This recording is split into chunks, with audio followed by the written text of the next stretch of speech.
Well, good morning, YouTube followers. Hello, hello. So we are live on Facebook. We are recording on YouTube. Today is Beard for Mental Health, Coffee and Chat. Please feel free to put your comments in the comment section or questions in the section if there's anything that you'd like me to answer or look up or discuss for you. Today, the topic of our coffee and chat is going to be mental health goals, leading into Mental Health Month next week, which is good. At least I think it's good. The Mental Health Month is very important, and it's funny that I shouldn't say funny. It's coincidental, I guess. There's a reason for the season. There's a reason for everything. That Mental Health Month is coming kind of as we're reopening Saskatchewan, reopening the economy in Canada as a whole. And I think that maybe that's quite important that we start discussing mental health, because I think there's going to be a lot of mental health sufferers, that people that recognizing that they are suffering, and recognizing that they have anxiety issues or depression, or they've maybe just suffering a little bit more with mental health issues. So we want to try to work past that, change the narrative in our own heads, of course, and look what we can do to see what we can do to the future, because the future is where we're headed, right? And make no mistake, this is informal, so I hope you have your coffee. I have mine. On the subject of coffee, I've learned to make my coffee in a French press recently, and boy, oh boy, oh boy, that is the ticket. Good coffee, good coffee. Next, I need to learn more about beans. I'm not... this is coffee and chat for mental health, but I'm going to talk about coffee for a second, because coffee is important in my life. Was a chef for 25 plus years, and I drank a lot of coffee, and I've tried a lot of coffee, and there's no doubt that the quality of the beans, the freshness of the roast, and the temperature of the water are key ingredients to making good coffee. Now, I'm only learning right now the temperature of the water, because I don't even have a bean grinder, so I'm not even grinding my own beans, to be honest. I'm still just using coffee. However, French press. Plus, it limits my coffee intake, so I drink 1.5 of these a day, and that's it. That's my coffee intake now. So I've lowered, speaking of mental health, I've lowered my caffeine intake, which of course is very, very important when we're talking mental health and mental health goals and whatnot. So again, thank you for joining. Welcome to Beard for Mental Health Coffee and Chat, aka Bearded Chef Sask, aka Bearded Minister, aka co-leader for Celebrate Recovery, and I am a mental health sufferer, suicide survivor, mental health advocate and activist, I'd even say. I attend and go to many groups because I believe that getting connected and staying connected is important. These are things that I talk about quite often. I'm a part of a Hugs with Mugs group, which is a fantastic group here in the Battlefords. We used to meet in the church that I attend. But then, of course, with the COVID-19, but we just started recently doing Zoom, getting on Zoom. I do Zoom with other things, but we started with the Zoom, and wow, it's not the same as being in the same room and giving a hug, but being connected to the people that are in your support group has been so uplifting. So again, mental health goals. We are going into May. April is almost done, and we're going into the month of May, which is National Mental Health Month.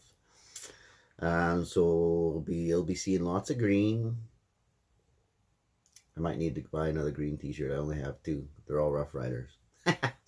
And Mental Health Week is May 4th to 10th. So we're going to be having mental health goals specifically for that week as well. And then having meetings one way or another, Facebook Lives or meetings every day that week, just to promote and to make sure that everybody's going okay. So just in case you didn't know, Facebook Live, Coffee and Chat every Saturday at 9 a.m.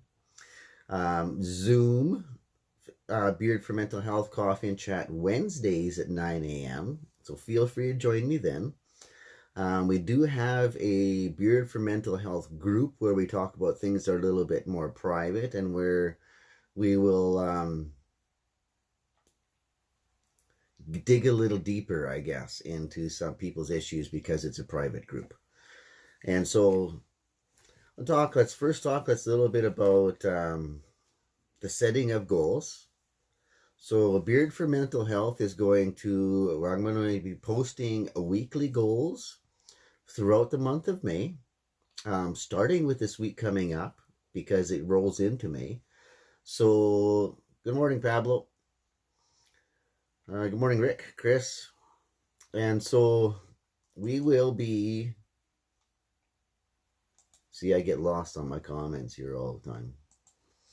So I'll be posting those on the Beard for Mental Health page, a set of goals for next week, and there's only 4 of them. They're quite simple. Make the commitment to treat your mental health seriously. Reach out to one person. Number 2, which can be me. You can reach out to me on through a message. That's fine. Number 3, go for a walk without your phone.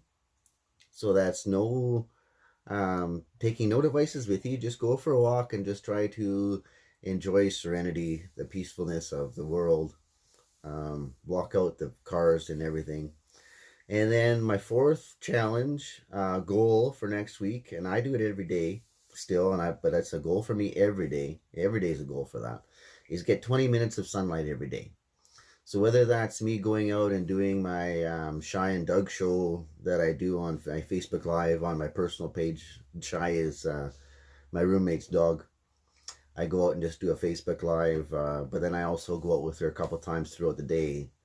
So I get my 20 minutes of sunlight. But they say it's the vitamin D and stuff that comes into your body that is very important to transforming the chemicals in your body to create... I'm not sure if it helps with serotonin or not, but it sure helps with... It's supposed to help with something. And you know what? I'm going to look into that. I'll get back to that on the page. I saw a meme the other day about serotonin because I take... I'm on Lyrica and Cymbalta, and they are NSAIDs. So they block certain what's the right word? Anyway, they work with the serotonin, hey? And it was like, and there was a meme that said it was serotonin, and it's a person is like, give me some serotonin, and the meme is it was like, F you, right? And the and then the guy gets out the chainsaw, and the meme was still like, F you, you're not getting any serotonin from me, because we need serotonin. Serotonin is something that we have to our body has to produce to create, in a sense, wellness or happiness in the body. It works with our mind to do that. It is serotonin. Thanks, Tracy. Hi, Sherry. Yeah, so the sun helps with the serotonin, which is very important, again, with your mental wellness and mental well-being. And I know that I've taken that in that class. I just couldn't remember exactly. So again, that's why we're doing a coffee and chat, because I want you guys to comment on whatever we are. Good morning, Sherry. Oh, I think I said that already. I got lost in my comments again. And so get your 20 minutes on. So those are the 4 goals. I will post them in a infographic or something coming up before Monday, and those will be our goals for next week. And then we'll talk about then I already have a thing for goals for the month of May, which I will post on the last day of April. And then I have another little infographic about checking in every night. So that's how that's going to work with that. And I have this, again, I'm not reinventing the wheel here because there's lots of good information out there. So on this site that I've been reading called Good Therapy is how to create achievable goals for your mental wellness. And I'm not going to go through them in detail because we only have half an hour or so here, and I have other stuff I want to get into yet too. And if you have any questions, I still want to answer questions. Good morning, Everett. And so first thing they talk about, it says below there are some steps you can take to break down large goals into smaller things to behaviors and mindsets to promote mental wellness. But the first thing I want to say, and I don't even know if it's in here, I can't remember. No, it's not. First thing I want to say is if you're making mental health goals, is make them achievable. There's no point in making goals that you can't achieve in that day or that week and then get down on yourself because you didn't reach the goal. That's kind of defeating the purpose, because we want to promote wellness and feel good about ourselves. It's not that we don't want to challenge ourselves and challenge change in ourselves, like the changing the narrative or head, or recognizing when you're starting to feel blah, or when like a couple weeks ago I was bordering on the I was like on one of those teeter totters, like when we were kids, right? And it's like I had that balance of depression and anxiety. And if anxiety had jumped off, I would have flown into depression. That was kind of the graphic that I had in my head going through there, and I had to start to recognize when I was starting to go down and do something about it. So again, that's one of the keys too, is so you can't just recognize but do something about it. Again, I'm a biblical guy, so I use this series of phrases: seek wisdom, seek understanding, but seek discernment to understand your wisdom and understanding. It's a lot like the Serenity Prayer, I guess. God grant me serenity to accept the things I cannot change, the courage to change the things I can, and the wisdom to know the difference. Similar thing. You need to know what's going on, so learn about that. Anyways, let's talk about setting healthy goals, and that's why I'm going to post goals. So like for a month. And we will start, and you can just follow along those, or you can make your own too. That's fine. If you do make your own, send them to me, because I like to learn and know what people, not necessarily what you're doing, but what goals are working. So ask yourself how you might engage in life differently if you were to achieve your goal. Like, what would you be doing and experience more of if you were feeling happier? What assertions would you begin to make, and what would your self-talk sound like if you were to have increased self-esteem and confidence? Reach out to one of your good friends and get them to almost evaluate your tone of voice, because that has a lot of people that are close to you can tell how you're feeling by your tone of voice oftentimes. What would you be more engaged in if you were to feel more relaxed? Or what mindset or approach to life would you take on? And don't worry, I'm going to be posting this. I'll be posting this exact article underneath in the comments section afterwards. I do it right now, but I'm reading off of it. So number 2 is provide detailed and concrete answers to the questions and stuff that you're asking. Identify specific and actionable behaviors or mindsets that can serve as a guide.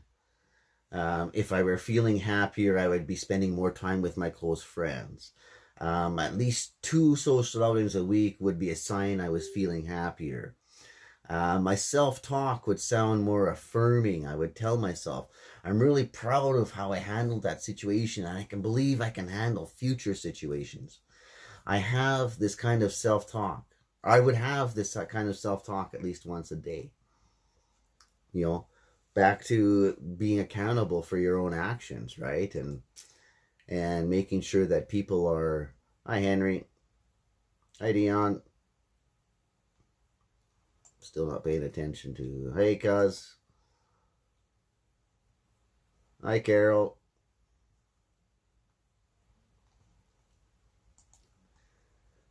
So number three, when setting goals, is to set a time period to track your goals, and that's again why I'm doing for the month of May. I'm going to help you with that.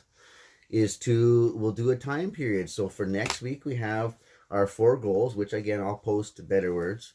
We have 4 goals for 1 week. Okay, so and they're all achievable, actionable, feel happy type of goals, but also promote accountability.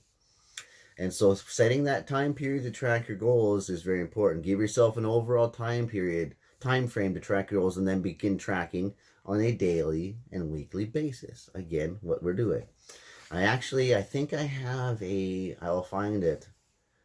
I have a PDF format weekly tracker that I know where it is actually, and I'll post that too, so you can PDF that. You can download that and print that off if you want. Process of routinely checking in where you are with your goals can lead to greater success, because you hold yourself more accountable, and you focus more on the areas that you're failing on, and cheer yourself on more with the areas that you're doing well in. And so again, keeping track is important, and having it somewhere where you can see it easily, on your fridge, on your cupboard door where you grab your coffee cup in the morning or whatever. And so the fourth thing is to take a step back at the end of every week, which we can do through this coffee and chat every Saturday. Is that will be the day where we step back, and I'll review my own, when you can review your own by yourselves. Take a step back and look at the overall progress of said goals, and then make revisions if needed. If we're keeping the same weekly goals every week, or some of the same ones, let's say because I've got ligament damage in my knee, normally I'd be walking for 20 minutes every day. So right now I made it just make it for a walk, because I can't do it every day. So that's why I go out with Shy every day, and I just squat down. So as my knee gets better, I might adjust that to a walk every day. And that's why for you, maybe you want to go for a walk every day, or you might want to adjust that to whatever works for you, but also make the revisions as needed both ways. If you can't do it, if I'm feeling well and I'm going for the walks, and all of a sudden I tear another ligament, or my left side gets weaker than it normally is, and I can't, well, then I just take a step back, because I want it to be achievable. I don't want to, there's no point in hurting yourself physically for mental wellness. That defeats the whole purpose. They work together. You want to make yourself physically better so you're mentally better, but you also you want to be mentally better so you can help yourself be physically better. I know that's confusing, but trust me, it all makes sense. And the other thing, I guess, the one thing when you're making goals, and one thing in mental health in general that I've been learning through Dr. Henry Cloud, is boundaries. Setting and following your boundaries. Learning when to say yes, and learning when to say no. And not feeling like you have to have a reason for said answers. You do not have to explain to anyone why you said yes or no. That is on you. If you are dealing with people you trust and respect, which you should only surround yourself with, as support groups I'm talking, not just in general, but surround yourself with people you trust and respect, and they will respect your answer regardless of what it is, without an explanation, because they trust you. They might, let's use my friend Carol for an example. I use her a lot. Sorry, Carol, if you're listening. Because she knows me so well, I'm not afraid to say a lot of things, and I don't have to explain myself. I can just say no. And she'll know that, well, I'm not feeling well, or I'm feeling sick, or I have something to do. Very, very, very important. I was going through things, and you know what? Even CNN is getting in on the mental health thing. They have a whole mental health section now. I'm like, that's awesome. And so one of their things was on there is bolster your social connections, which I agree with wholeheartedly. That's why I keep preaching: get connected, stay connected. Super, super, super important. Hi, Charlene. Hi, Whitley. I forget to go through my hellos here. Hi, Sharon. CNN. So bolster your connections, and they made this comment about TED Talks, and I did post a while back a list of TED Talks from YouTube, mental health TED Talks, and some of them are short. They're 7-8 minutes, and they're fantastic, and they're uplifting, knowledgeable. Like, you learn from them, and so there's always something to take away, because TED Talks don't mess around, eh? And the other thing is Harvard, like this Yale class I'm taking, the science of well-being, because CNN has access to so much stuff that they are promoting some good things and finding your purpose. And then they talk about the University of Pennsylvania and Martin Sigelman. Again, I'll be posting this later. Really, really good stuff. I'm also going to, of course, post the mental health, Canadian Mental Health Association thing again, because they have a 2022 toolkit for mental health, which I've downloaded and gone through, and it is also fantastic. Fill you full of tools. Again, just a quick reminder: Canadian Mental Health Association Mental Health Week, May 4th to 10th, 2020, and Mental Health Month is May 2020. So some goals we'll be doing throughout the month, it will be just asking for help, saying goodbye to negative talk, talking to someone about your mental health that day, face any emotion for the day. Good morning, Margaret. Setting reasonable goals, adjusting our goals when needed, having a mental health day every week. Getting sleep, don't indulging too much in social media for a day, eating certain things, making sure that we're having our proper water breaks in the day, a meditation. We'll have a meditation day. 1 week we'll have 1 week, or one day every week where you have a 5-minute meditation, and I'll post the meditation, so it's not like you have to find them or do anything. So our mental health month is going to be strongly involving getting better, getting stronger, challenging ourselves to get stronger, getting connected to it all. So like this mental health group, I want everybody to join the Beard for Mental Health group, because a lot of stuff will be through there, and there'll be a lot of extra. I tend to post a lot of extra resources through there to help us get through those weeks, and that's where I post most of the printable stuff, so that people can print off workbooks and toolkits, etc. So join the group. Join the Beard for Mental Health page group. I promise you it's worth it. We'll be setting mini goals, crossing items off our to-do list, compliment someone for the day, forgive someone this week, unfollow negative media groups. I'm going to teach you how to adjust your social media, your Facebook groups, to seeing first positive stuff at the top of your Facebook feed before you get to all the other stuff. I'm going to teach you how to do that. I find that's immensely helpful when I guess I'm using all my tools right now. When I have my phone and I hit Facebook, for the first 15-20 posts, it's all positive stuff, because I've see first, Canadian Mental Health Association, Dr. Henry Cloud, YouVersion Bible, Crosswalk, Christianity Today, Positivity Vibes Only. I just have it's all positive stuff at the top of my Facebook. So I'm going to teach you. If you don't know how to do it, I'm going to teach you how to do that, because I think it is extremely important to be positive. Helps me be positive. Good morning, Glenn. It helps me be positive before I get to some of the negative stuff that can be on social media, and then that negative stuff doesn't affect you nearly as much.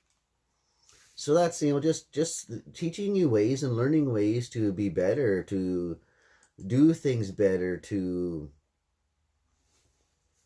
challenge ourselves, commit to those things, and follow through on them. And often when we have an accountability partners or accountability group, as in the Beard for Mental Health group, when we have that accountability, it's like, oh, Doug, I'm having trouble doing this. Do you have any ideas? Yeah, I do. Yeah, I do. What are you looking for? Need tips on anxiety? Got it. You need tips on sexual abuse? I got it. You need tips on emotional abuse? I just watched an awesome webinar about it last night. You need tips on trauma? Yeah, you betcha. I got it. You need tips on depression? Trust me, I got it. Whatever you want, just ask. You know, like you learned we've all heard the phrase, whether you're a Christian or not, ask and ye shall receive. The Beard for Mental Health is here to help. And ask for help. Which is why I ask everyone, when you see or know or hear of something that I haven't talked about or posted about and you think it's worthwhile, please send it to me. I want to read it, I want to know, and I want to learn, because I want my mental health to be the best that it can be on every given day. And I do a lot of reading. I have 3 chronic illnesses and multiple mental health issues that that's why I'm in a different spot today, because I have to have my leg up because of my ligament damage. I have time to read, and I love to learn. I wish I loved to learn as much when I was in high school. I keep telling my algebra teacher, when I was in algebra in high school, my teacher, Mrs. Harinkyu, God bless her soul for putting up with me. Ooh, I must have been tough. If I have to be honest, I was a jerk in high school. I was an ass.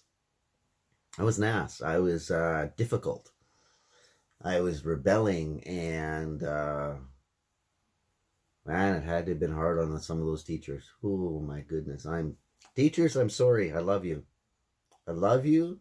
Thank you. And I'm sorry. I sincerely apologize for being an ass in high school. And I truly wish I loved to learn back then as much as I do now. However, as Socrates says, the more you know you don't know.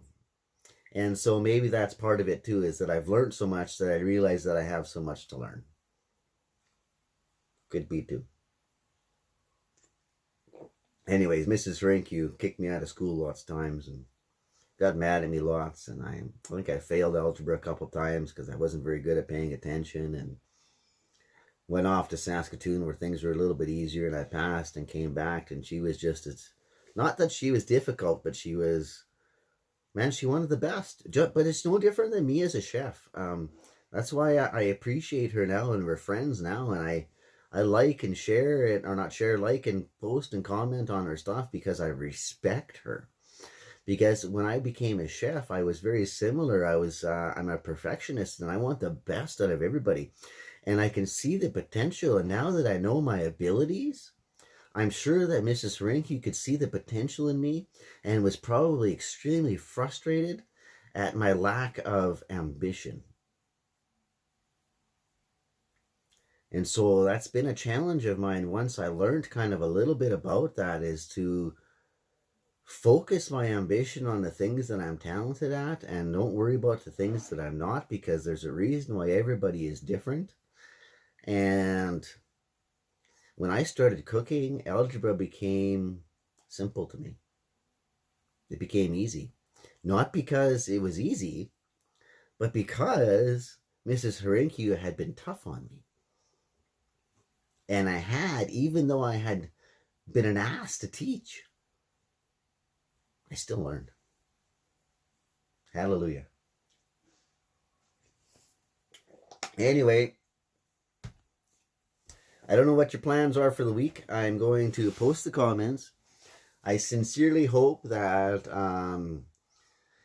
Some of you, if not all of you, will join me with mental health goals for May and Mental Health Month. One quick thing, and you'll see the post shortly, is I'm also don't have my shirt, a Crohn's. I've suffered with Crohn's since I was 15 years old, and I'm doing a gutsy walk, a virtual gutsy walk. Although I will be walking, and I will be walking that day. Just that it'll be virtually. We're all doing our own personal walks, so I will be sharing that, and I would love your support, even if it's just $5. Please support me, helping people. I don't make a lot of money. I've made my donation already. So you'll see that post shortly, and you'll probably see a lot. Please don't be upset, but I have strong values, and obviously I have had a lot of suffering with Crohn's, mentally and physically. So join me with Beard for Mental Goals. Let's make ourselves better. Let's make ourselves healthier. Let's practice what we preach, walk our walks, and by the end of May, if we do all of this, I promise that we will be better than we are today. Beard for Mental Health, out. Maybe.